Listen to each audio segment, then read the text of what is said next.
Israel are using a clumsy utility of force, a dangerous utility of force with the scale of collateral damage. Therefore, a humanitarian support pause offers an opportunity to regroup, to gain international support, because what sits behind Hamas, I'm afraid, is Iran. And we've not done enough to defeat Iran's proxy influence. You kill as many Hamas fighters as you like, but a Hamas 2.0 will emerge from the ashes unless you deal with this bigger picture. But we've got to remember what this march is about. And this march is, any march is about... It's for a ceasefire, isn't it? Well, there again, we can get into the politics of a ceasefire indeed. In a ceasefire, you require an agreed broker. Who will that broker be? You need to agree terms and conditions. What will those terms and conditions be that both sides will then adhere to? You need a third-party hard power to monitor and enforce that ceasefire. And I think there's actually wider collaboration and support for a humanitarian pause at this moment, because I don't think a ceasefire at this moment is possible. The most important issue about a ceasefire is that it actually empowers Hamas. And in my view, Hamas have lost any right, any claim to represent Palestinians. But I do say very, very, very clearly that Israel are using a clumsy utility of force, a dangerous utility of force with the scale of collateral damage. Therefore, a humanitarian support pause offers an opportunity to regroup, to gain international support, because what sits behind Hamas, I'm afraid, is Iran.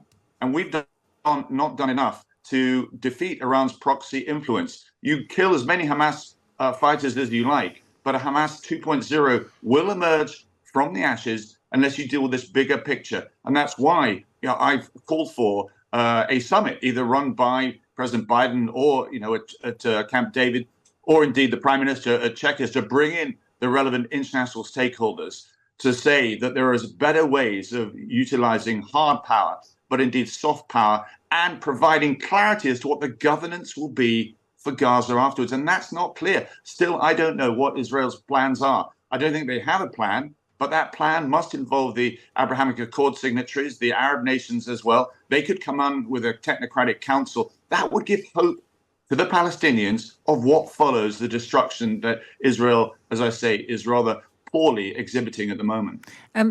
We spoke to Mark Regev earlier. He's the official spokesman for the Israeli Prime Minister Benjamin Netanyahu, and it's difficult to put yourself in his shoes and in Benjamin Netanyahu's shoes, because they have had this horrific attack.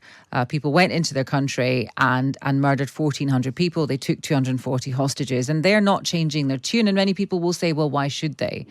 But what can you say to them to make them change their tune? Because they're not for humanitarian pauses. I'm sure that there are the back channels, including Britain's, are working very, very hard to encourage Israel to think more carefully about what they're doing and where this is going, because it's not going in a very positive direction, with the potential of escalation, with Hezbollah getting involved as well. But you're right to say, the enormous pressure that's on Prime Minister Netanyahu to send in the tanks after the Hamas's savage incursion. But, look through a purely military lens, and this looks like an exhibition of military might, but without consideration for the long term.